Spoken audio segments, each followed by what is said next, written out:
This time we're going to do an example of a rational function that has a slant asymptote. So far we have done ones with horizontal asymptotes, and sometimes there is no horizontal asymptote and instead there is a slant asymptote. So it kind of is what it sounds like. Instead of being a horizontal line, it is slanted. So it's maybe something like that, a slant asymptote. Okay, so let's go through our tools, our steps of graphing. So first is the domain. So we don't want that denominator equaling 0. So we get that x can't equal 3. Second step, we have totally reduced form there. There's no factors that are going to cancel. So we are going to be able to identify vertical asymptote of x equal to 3, that value of x that's excluded from the domain. And our third step, let's look at our x-intercept. So we're going to take the numerator, set it equal to 0, solve for x, and we're going to get x equals plus or minus 2. So that gives us 2 points, 2, 0, and negative 2, 0. And then let's look at the y-intercept. That is y equal to f of 0. So plugging in 0, we're going to get 0 squared minus 4 over 0 minus 3. So that's negative 4 over negative 3. Negatives cancel out, and we get y-intercept of 4/3. So that gives us a point of 0, 4/3. Okay, now is when we would talk about the horizontal asymptote. Let's just say why we don't have a horizontal asymptote. So remember, this has to do with the degree of the numerator and denominator. The degree of the numerator is 2. The degree of the denominator is 1. It's those highest exponents on x. In this case, we have n greater than m. And if you look back in your notes, this is when there is no horizontal asymptote. But we want to check for a slant asymptote. Okay, so here we get to do long division. Okay, to check for a slant asymptote, we are going to do the division that's represented by the rational function. So we are dividing, we're basically dividing x squared minus 4 by x minus 3. Right, when we have a fraction, the top thing is being divided by the bottom thing. Now, I left that space in there because it doesn't have an x term, but we want to put in kind of a placeholder. There's 0 x's, so I'm just going to put in x squared plus 0x plus 4. Okay, so we are focusing on this. When we do this long division, we're focusing on just this first term, x. We ask ourselves, how many times does it go into x squared? So it goes in x times. So that was the first step.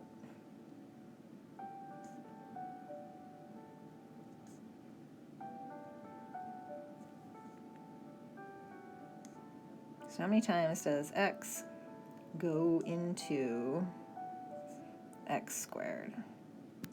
And the way we know that that's right is if we go the opposite direction, and we're going to now multiply that x by, I'll put it in a different color, the x minus 3. So this works, very similar to just regular long division, okay? So we're going to go x times x, and, well, that's x squared. And we should always end up here with what we have here. Those should always be the same. And then we have x times a minus 3, and so that goes right here, minus 3. Okay, next up is we are going to subtract. The way that I like to do this is to put this in parentheses and put a minus out in front. All right, so we're going to take x squared minus x squared. Well, that's 0x squareds. And then we have 0x minus negative 3, so that's plus 3.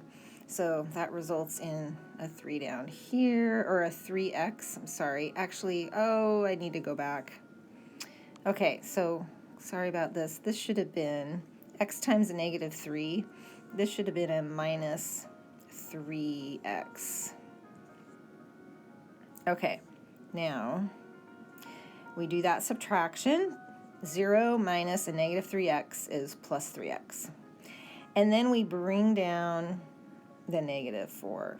Okay, let me catch up on my steps that I'm writing out here. So third step is to do the subtraction. And then the fourth step is to bring down the next term.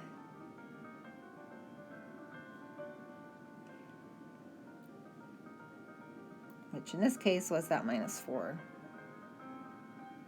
And now we go through the process again. We go back up to how many times does x go into, now we're going to go into 3x. So second time around, we're going into 3x. All right, well, x goes into 3x 3 times. All right, and now we multiply. All right, 3 times x, we get 3x, which we should end up with that same exact thing. And then 3 times a negative 3, we get negative 9. All right, here we do the subtraction. We put this in parentheses, put a minus out in front, and then 3x minus 3x, we get 0, which is what we would expect. 4 minus a negative 9, which is 4 plus 9. That results in a plus 5. Okay, now we are done. Since we brought down this last term, we don't have any more terms to bring down. We are done. So the remainder is 5 over x minus 3. Now, we don't really care about that. What we care about is this. This result is the slant asymptote. All right, so whatever we get when we divide, we forget the remainder, but what we get for that result when we divide is the slant asymptote. So you can see that it is the equation of a line. So it is basically a line. Asymptote is the line y equal to x plus 3. Okay. We will go through another example of long division, but now let's pull all this together. Well, first I guess we got to do our critical values. So that's the next step here, and I'm just going to write CV for our critical values. Okay, so we've got our number line. Our critical values are, we've got, we actually have 3. We have negative 2, 2, and 3. Okay, so we are going to have interval from negative infinity to negative 2. Plugging in a value from there. Let's plug in negative 3. If we plug in negative 3, we get 9 minus 4 over negative 3 minus 3. That is 5 over negative 6. Okay, so that gives us a point, negative 3, negative 5, 6 that we can plot, but it also tells us, because it is negative, it's less than 0, that we're going to be below the x-axis in that for those values of x. Next interval, negative 2 to positive 2. Let's choose f of 1, and we get 1 minus 4 over 1 minus 3, and that's going to be a negative 3 over negative 2. Negatives cancel out. It's positive, so we're going to be above the x-axis on that interval. And we get the point 1 3/2. Next interval is from 2 to 3. Ooh, here we have to plug in a fraction. Let's use 5/2, which is 2.5. So we got to square that, so that's 25 over 4 minus 4 over 5/2 minus 3. Rewrite with common denominators. We're going to have 25 over 4 minus 16 over 4 over 5/2 minus 6 over 2. So 5 over 2 minus 6 over 2. So we get 9/4 over negative 1/2. And that's going to simplify to, well, multiply by the reciprocal. So we end up with negative 9/2. Okay, it's negative, so we're going to be below the x-axis on that interval. And we get that point. Let's see, what do we plug in? 5/2 and negative 9/2. All right, one more interval. That's not going to be quite so tricky. We don't have to use a fraction. Let's use 4. And let's see, I'm going to run out of room here. Let's do this down here. 4 squared, we get 16 minus 4 over 4 minus 3. So we end up with 12 over 1, or just 12. So that gives us the point 4/12. And also note that that is greater than 0, so we're going to be above the x-axis. Okay, hopefully you're writing all this down. So now we're going to put it all together on the graph. Actually, we want to give ourselves lots of space here. So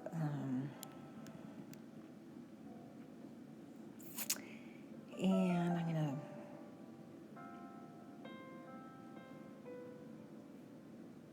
to... Okay, so let's plot what we know.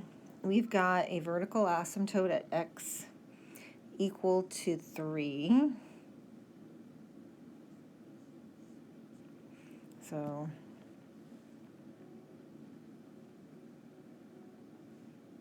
there's our vertical asymptote. We do not have a horizontal asymptote. We have that slant asymptote. We'll come back to that. Let's put in our x-intercepts and our y-intercept. X-intercept of 2 and negative 2. And our y-intercept is 4/3. Okay, so let's see here. I got to put some hatch marks.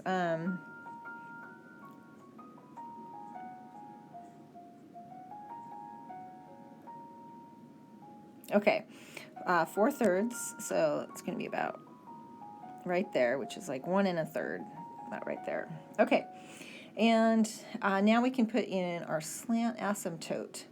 So it is that line x plus 3. So we're going to use the fact that it's y equals mx plus b, so that 3 is the y-intercept of the slant asymptote line, so it's going to be there.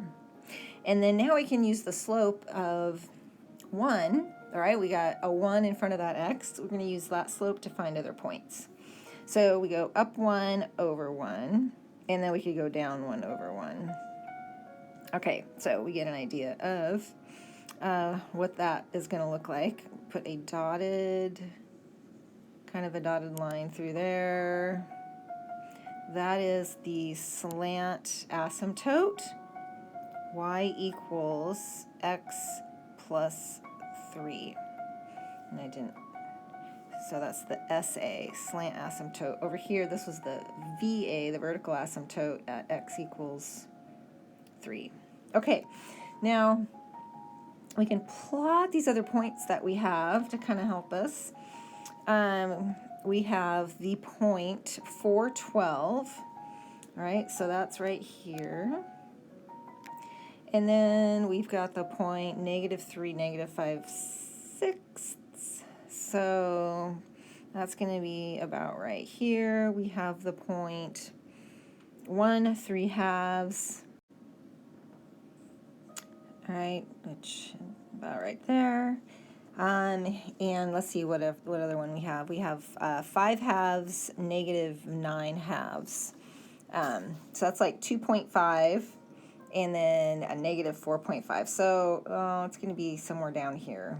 Okay, now we use the slant asymptote, vertical asymptote, all those points to sketch the graph. The slant asymptote, again, is giving us the end behavior of the graph. So as x values go to -infinity, the function is going to get closer and closer to that line, y equals x plus 3, but it's not going to touch it or cross it.